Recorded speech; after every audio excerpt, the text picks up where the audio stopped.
Days of protests have rocked Georgia following the government's controversial decision to delay the former Soviet country's bid to join the European Union.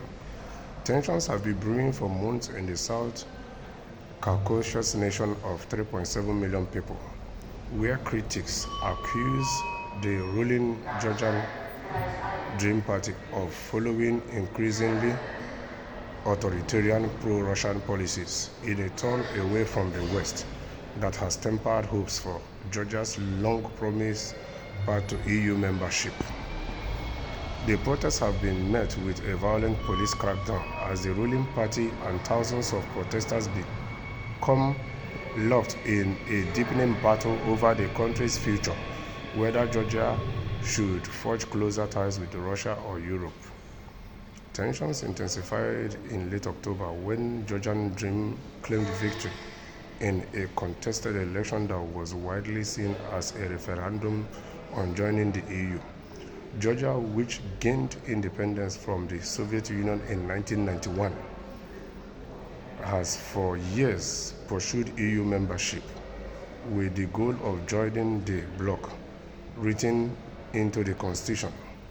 Most Georgians support the policy, polls consistently show, and it appeared to be on the track last year when the country gained EU candidate status. But on November 28, the government signed a pivot away from the EU in a move which sparked widespread anger.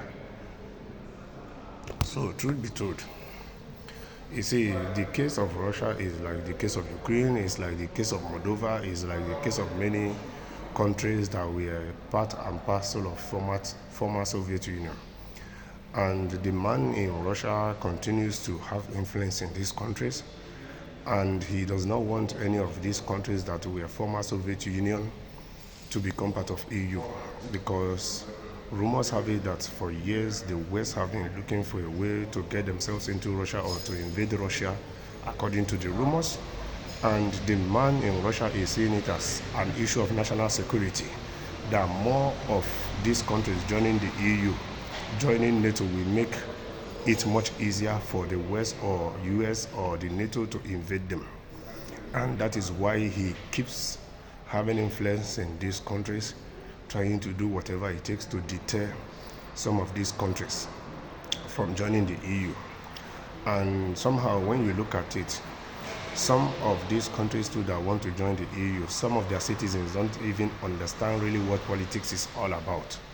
Politics is a game of number, politics is a game of interest, politics is a game of collective contribution. So some of their citizens are just looking at the benefits, the advantages, but they're not looking at the disadvantages. Because when it comes to the issue of Africa, you begin to understand that these people, what they preach to us is different, the way they deal with us or the way they loot our resources when it comes to Africa.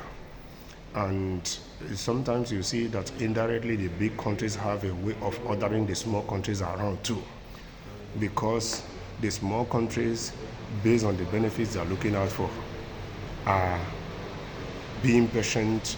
They cannot really air their opinion the way they wish or the way they want. So most of these countries will have to reconsider their steps, because even the emergence of the far right in Europe, the more majority they keep having, you cannot say how long this European Union will stay held together or will still be there. It's only a matter of time. We'll watch everything play out.